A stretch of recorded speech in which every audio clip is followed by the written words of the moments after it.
Good morning, love. I miss you. I love you. Mensahe galing kay Franco.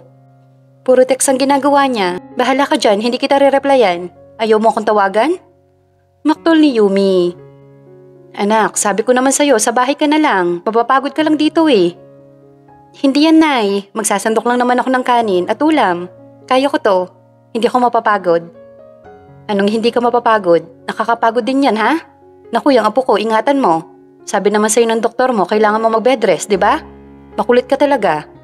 Tsaka mamaya, makita ka ni Franco. Sabihin nun, pinapagawa kita dito sa karinderya. Hay naku, Nay. Don't worry. I'm okay. Tsaka safe si baby sa tiyan ko. Tsaka para ka naman takot dyan sa future manugang mo eh. Oy, hindi ah. Ayoko lang isipin niya na pinagtatrabaho kita kahit buntis ka.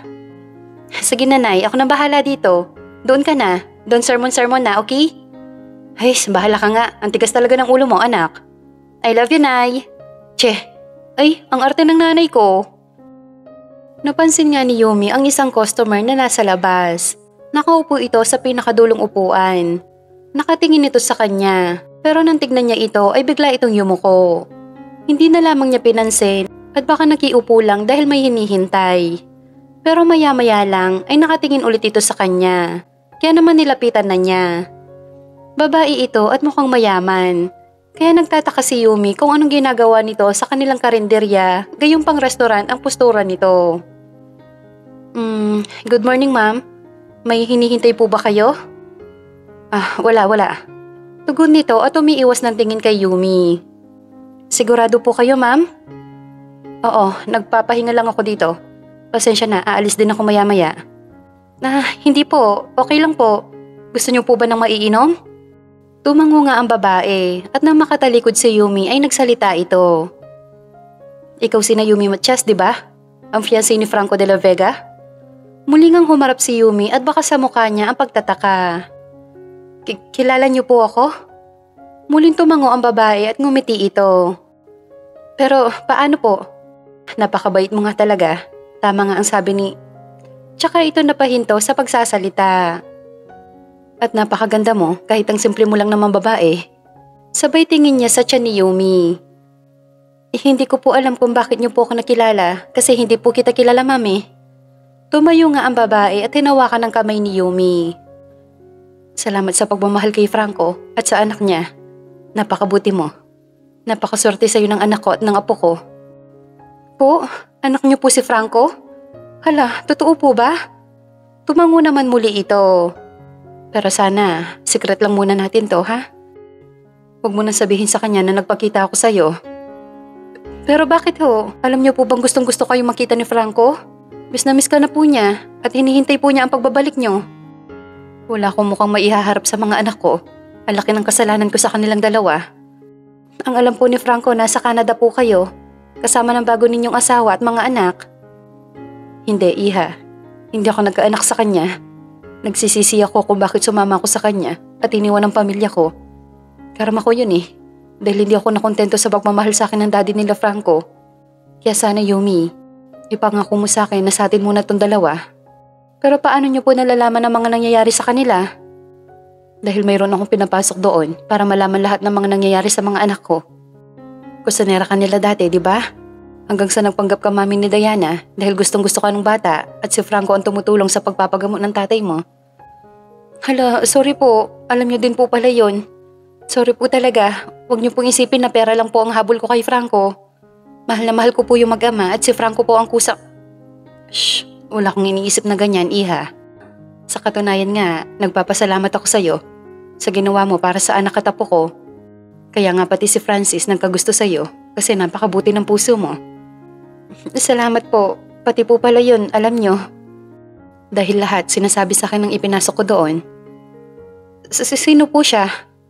Basta isa siya sa 3 kasambahay nila Franco. Nga pala, Iha, huwag mo akong tawagin, ma'am.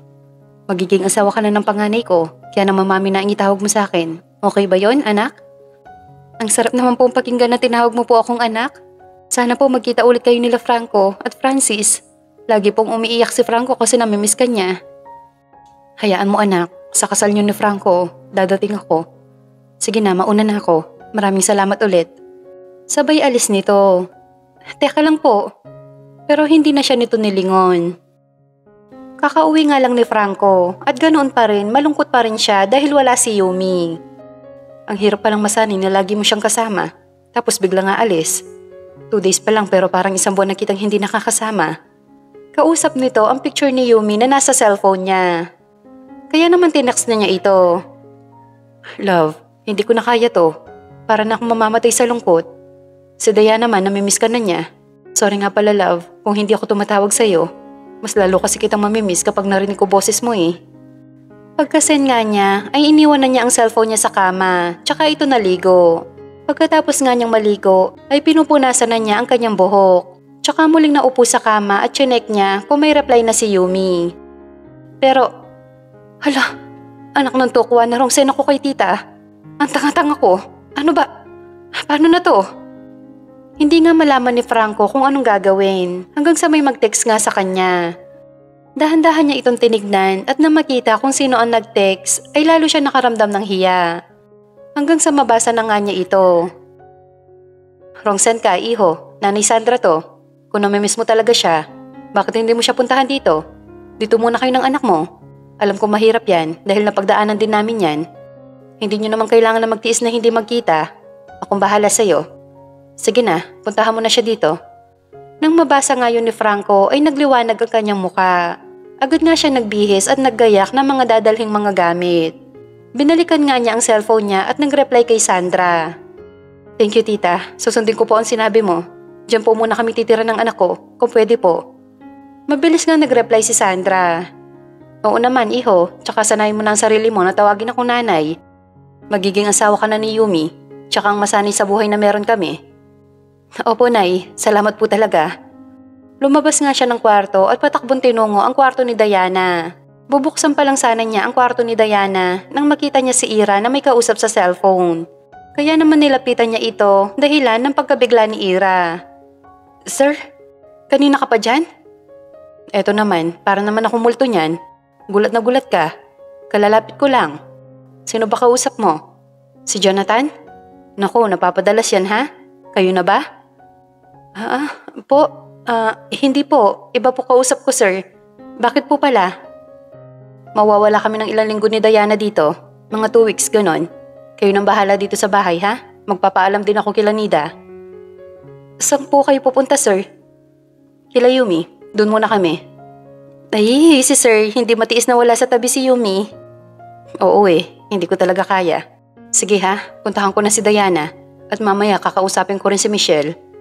Tumango lang naman si Ira habang nakangiti at pagkatalikod nga ni Franco ay nilingon niya ito. Pumasok nga si Franco sa kwarto ni Diana pero wala ang bata doon kaya naman nagtakas siya kung nasaan ang anak niya. Di nga alam ni Franco kung saan uunahing hanapin si Diana kaya naman tinawagan na lang niya si Michelle. Pero hindi sumasagot ito kaya si Nida naman ang tinawagan niya.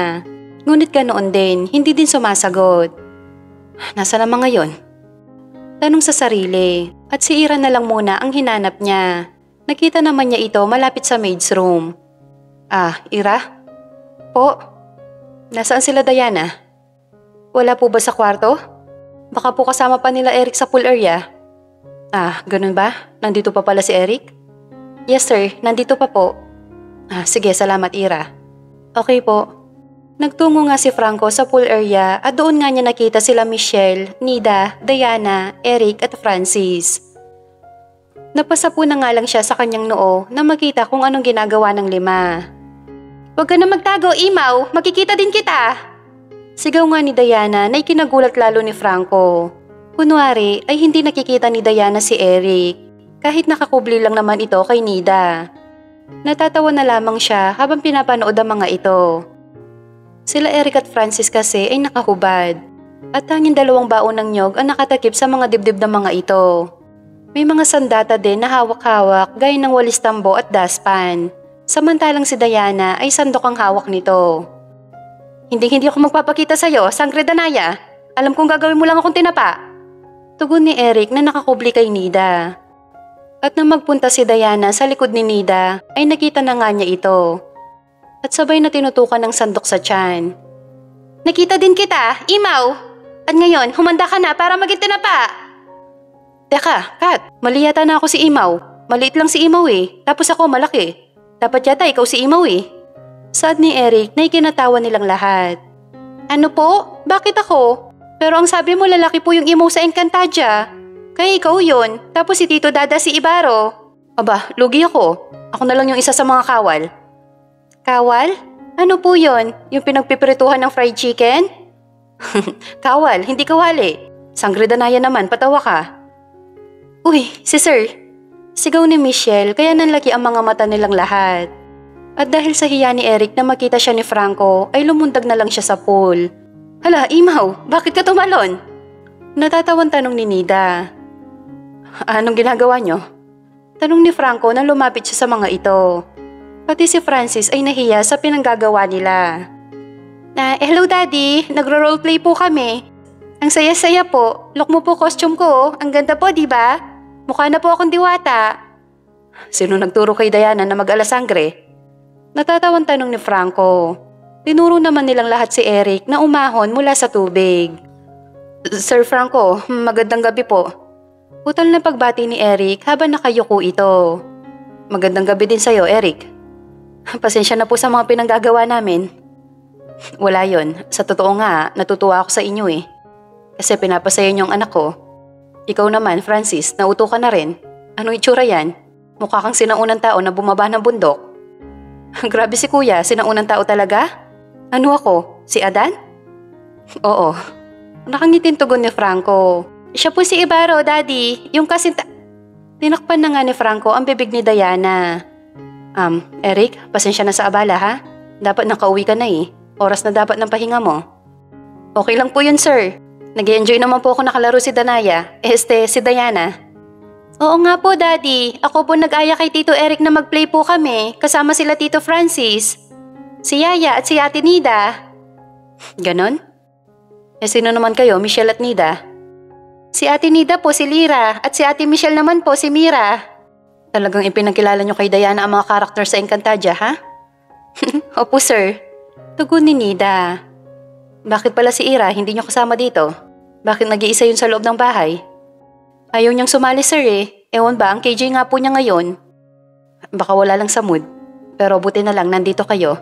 May gusto akong sabihin sa inyo. Ano yon, kuya? Kila Yumi muna kami titira ni Diana. Talaga, Daddy? Yehey! Gusto ko yan! Masayang sambi ni Diana at yumakap nga kay Franco. Paano ako, kuya? May iwan ako dito? Tanong naman ni Francis. Oo, 2 linggo lang naman. E di bumisita ka na lang doon. Ano ba yan? Iiwan talaga ako? Ano, Eric? May bakante bang kwarto sa inyo? Doon na lang ako para malapit din kila Natalie. Naku, pre. Wala eh. Pero kung gusto mo, tabi tayo sa kwarto ko. Di bali na lang. May iwan ka na dito, Francis. Wala din may iwan dito sa bahay. 2 weeks lang naman yon. Tapos uuwi na rin kami. Pero si Yumi may iwan pa rin sa kanila. Sige na nga, kailan kayo aalis? Ngayon din. Anak, ayusin nyo na ni Yaya ang mga gamit mo. Okay po, Daddy. Nga pala, Michelle, kapag papasok si Diana, daanan mo kila Yumi. Ganoon pa rin, si Jova na maghahatid sa inyo. Sige po, sir. Ikaw naman, Eric, sumabay ka na sa amin. Tsaka magbihis ka na, baka ginawin ka. Opo, sir. Sige po, salamat po. Sige, hintayin mo na lang kami ni Diana. Paano ba yan, Sweetie Pie? Uwi na ako. Sweetie Pie mo mukha mo, edi umuwi ka. Masungit na tugon ni Nida. Ang sungit naman talaga oh. Natatawa na nga lang si Franco. Tahimik nga lang sila habang nasa biyahe nang biglang magtanong si Diana. Tito Eric, nakapunta ka na po ba ng Encantadia? Tanong ni Diana kay Eric kaya natawa naman silang dalawa ni Franco. Hindi totoo yun. Fantasy lang yun. Palabas lang yun sa TV. Okay po. Super close na talaga kayo ni Eric ha? Ani ni Franco. Opo, Daddy. Kaya nga po Tito na ang tawag ko sa kanya eh. Okay lang naman po, di ba? Oo naman. Wala namang problema doon. Tsaka best friend siya ng mami mo at ng Tito Dada mo. Kumusta ka naman pala sa bahay, Eric? Nahihirapan ka ba? Naku, hindi sir ha. Nag-enjoy nga po ako dun eh. May gusto ka kay Nida, no? Opo eh. Kaso ayaw niya sa akin. May sayad daw po ako at may saltik. Iniba pa niya, pareho lang din naman ang meaning yon. Ganun lang yung si Nida, pero mabait yon. Mahuhuli mo rin ang ugali niya. Sabi nga po ni Francis, Pero mas gusto ko po na puso niya yung mahuli ko. Oo yan, tiwala lang. Marupok yun. Marupok po ba? Oo. Tinitiis talaga ako eh. Nagpapamiss pa, akala mo naman kaya niya. Ani ni Yumi kay Natalie habang naghahain sila. Bakit dapat lang yung plato na hinain nyo, mga anak? Dagdagan nyo ng 2 yan. Po, bakit po 2? May bisita po tayo, Nay? Tanong ni Yumi. Hindi sila bisita, anak, kasi pamilya sila. Napakunot naman ang noon ni Yumi. Pamilya? Sinong pamilya? Nandito na po kami. Sigaw ni Franco mula sa labas at agad nga nabusesan yun ni Yumi kaya agad siyang nagtungo sa pintuan at binuksan yon. Love? Diana? Nandito kayo? Tanong niya at napatingin sa mga dala nila Franco. Hello, Mami! Sabay yakap nga ni Diana kay Yumi. Hala, namiss kita anak. Sabay yakap nga din ni Yumi sa bata. Ako? Tanong ni Franco. Siyempre hindi, kaya pala hindi sinasagot tawag ko kasi papunta na dito. Bakit pala may mga maleta kayo? Kumawala naman si Diana sa pagkakayakap nilang dalawa. Kasi po, Mami, dito muna kami titira ni Daddy. Ha? Ano? Seryoso ba kayo? Oo naman, love. Ayaw mo yata eh. Pasok na kayo, kakain na tayo. Saad naman ni Sandra, kaya pumasok na nga sila. Good evening po, Nay, Tito. Tsaka nga nagmano si Franco sa mga ito. Magandang gabi din, iho. Tugon naman ni Pancho. Ako ang nagpapunta sa kanila dito, anak. Narongsen sa akin si Franco eh. Napayuko naman si Franco. Lumapit din naman si Diana sa mag-asawa at nagmano nga rin ito at yumakap kay Natalie. Napakagandang bata talaga ni Diana. Dagdag pa ni Sandra. Ano po sinabi niya sa text? Secret? Sabay na tugon nila Franco at Sandra. Sabay pa talaga kayo ha? Kain na nga lang tayo? Halika dito anak, tabi tayo. Sige po.